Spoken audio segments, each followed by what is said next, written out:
Olá, seja muito bem-vinda, seja muito bem-vindo. CNT Notícias RS está no ar. Acompanhe os assuntos de hoje. El Ninho chega mais cedo e com mais intensidade do que o esperado. Fenômeno aumenta as chuvas no Rio Grande do Sul. Pequenas indústrias enfrentam o pior cenário desde o auge da pandemia, segundo a Confederação Nacional da Indústria. E alerta da Anvisa sobre produtos da IP acende o sinal de atenção para a importância dos testes laboratoriais e do controle de qualidade na indústria. Isso e mais agora no CNT Notícias RS.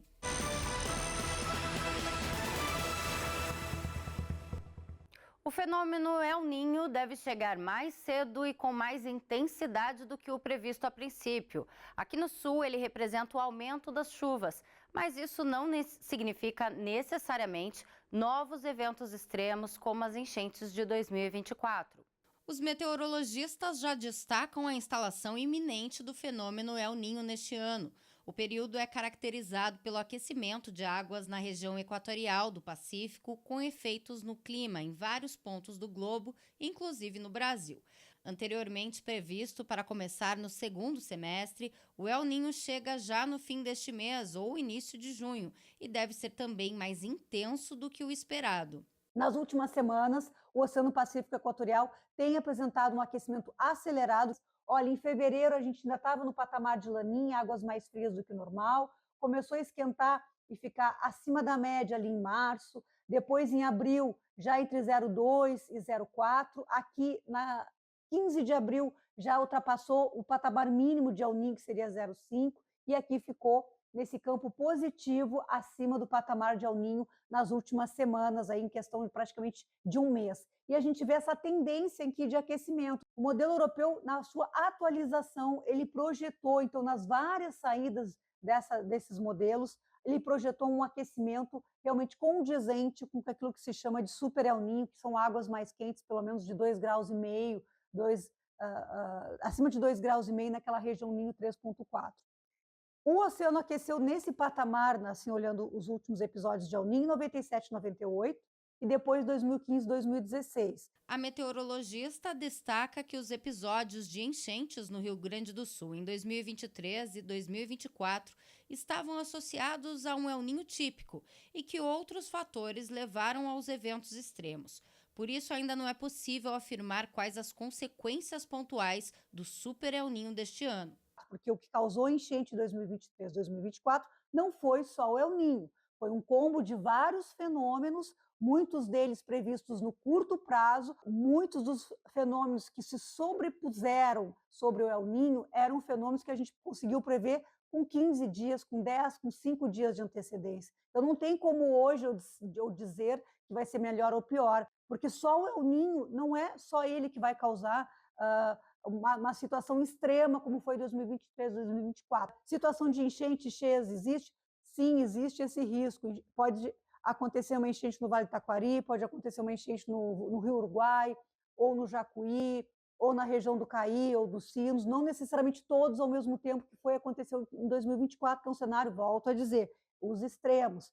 Situações de enchente, anos de El Niño, a gente passou por muitas. É uma condição normal, natural de influência de El Niño. Mas, é claro, isso não é motivo para não nos mobilizar. Pelo contrário, temos que fazer a lição de casa agora, para quando chegar essa chuva excessiva e volumosa, estarmos preparados. Mas alguns efeitos já estão no radar. Latitudes médias, sul do Brasil, excesso de chuva. Latitudes baixas, risco de seca severa no Nordeste, seca e aumento de incêndios lá no Norte. No Sudeste, o efeito, a correlação do El Niño é maior com relação à temperatura, então ondas de calor entre o final do inverno e o início da primavera podem ter períodos de mais quentes do que o normal. E aqui no Centro-Oeste, a gente chama atenção para o Pantanal, com déficit importante de chuva, risco de algumas situações de queimadas lá para Mato Grosso e também Goiás. E Mato Grosso do Sul fica no meio do caminho ali do microclima mais do sul e também dessas outras áreas. Então, muita atenção ao sul, principalmente aqui Paraná, Rio Grande do Sul e Santa Catarina, período crítico de setembro a novembro, com eventos extremos de muita chuva. Além disso, o clima deve apresentar variações também em 2027. El Niño é uma coisa, as consequências do El Niño são outras. o Pacífico estará mais quente ali entre outubro e dezembro. Agora, as consequências aqui no sul do Brasil, no norte e nordeste, não necessariamente vão ocorrer exatamente no período de maior pico de aquecimento. E 2027, embora haja um enfraquecimento do El Niño, é o que os modelos projetam hoje, isso pode mudar, ainda haverá aquele efeito residual sobre o outono de 2027, e aí a gente tem que imaginar o contexto do outono de 2027, porque a gente vai ter sucessivos eventos de chuva agora em 2026, rios, mananciais, solo encharcado, algumas áreas provavelmente vão ter registrado alguma situação de enchente, e aí lá em 2027 o patamar já será outro. Hoje nós temos os rios baixos, ou dentro da normalidade. Lá no começo de 2027 o cenário será outro. A seguir, cenário para as pequenas indústrias piora e chega ao pior patamar desde a pandemia. Voltamos já.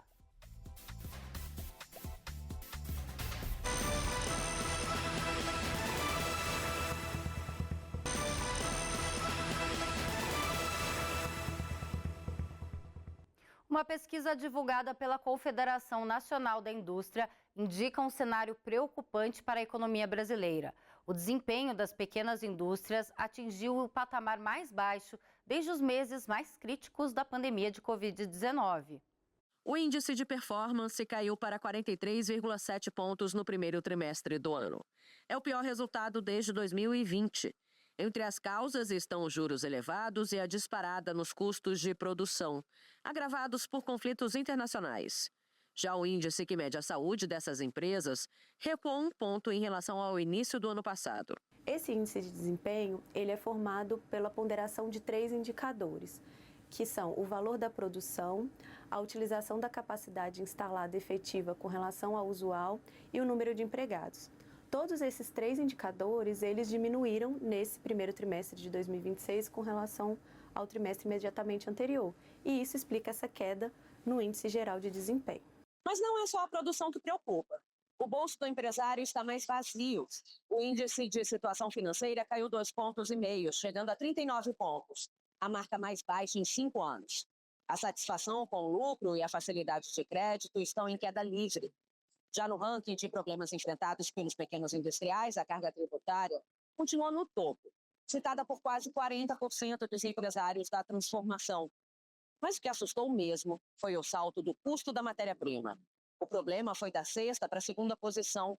Foi lembrado por 34,1% dos entrevistados na pesquisa. A preocupação com a falta ou alto custo de matéria-prima é decorrente do conflito no Oriente Médio. Isso causa uma pressão no preço dos insumos que são extremamente importantes para a indústria, tal como o petróleo e seus derivados. E isso, sem dúvidas, foi o que causou esse grande aumento nesse fator como um dos principais problemas. No setor da construção civil, o cenário é semelhante. A falta ou o alto custo de materiais subiu da 13ª para a 5ª posição entre as maiores queixas. Aqui o peso dos juros é ainda mais sentido, apontado por 37,1% dos empresários como o segundo maior obstáculo. Com tantas dificuldades, a confiança evaporou. O índice para as pequenas empresas está em 44,6 pontos. É o menor nível em quase 6 anos. O pessimismo já dura 17 meses consecutivos e, para o futuro, a expectativa é cautela. Ele é um indicador que vai olhar para as expectativas dessas indústrias com relação ao seu desempenho nos próximos 6 meses. Esse indicador ele vem oscilando em torno de 47 pontos desde setembro de 2025 e isso demonstra uma certa moderação desses empresários com relação às suas expectativas. Alerta da Anvisa sobre produtos da IP reforça a importância dos testes que identificam contaminações antes dos itens chegarem ao consumidor. A gente fala sobre esse assunto depois do intervalo.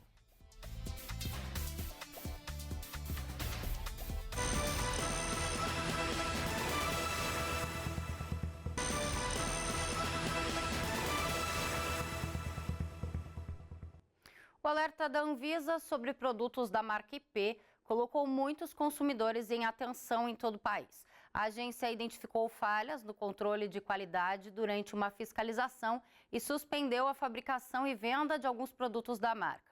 Entre os itens afetados estão detergentes, lava-roupas e desinfetantes de lotes com numeração final 1. O caso também reforça a importância dos testes laboratoriais feitos pelas indústrias para identificar possíveis contaminações antes que os produtos cheguem ao consumidor.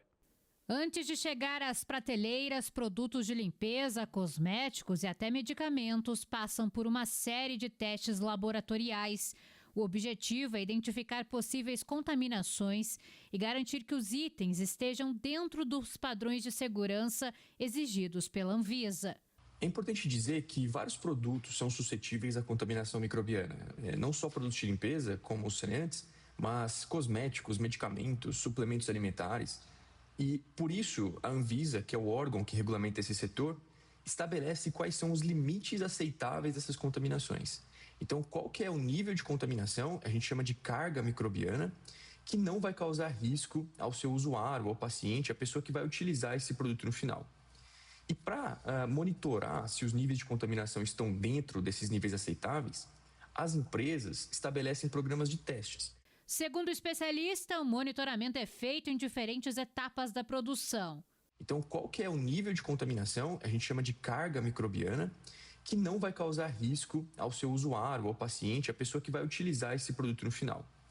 E para monitorar se os níveis de contaminação estão dentro desses níveis aceitáveis, as empresas estabelecem programas de testes. Esses testes eles são feitos não só no produto final, que é o que vai para as pessoas, mas também ao longo do processo de produção. Então são feitos testes, por exemplo, na matéria-prima, são feitos testes na água que é usada na produção, são feitos testes, por exemplo, no processo produtivo. Então, para que você consiga fazer esse monitoramento desses níveis de contaminação microbiana. A contaminação identificada em alguns lotes da IP envolve uma bactéria que pode ser encontrada no solo, na água e em ambientes úmidos. Para a maioria das pessoas saudáveis, o contato não costuma causar problemas graves, mas pacientes com baixa imunidade podem desenvolver infecções mais sérias. E o alerta serve também como um lembrete da importância do controle de qualidade dos testes laboratoriais para garantir que produtos utilizados todos os dias cheguem ao consumidor com segurança. O CNT Notícias RS termina por aqui. Eu te encontro no próximo jornal. Até mais!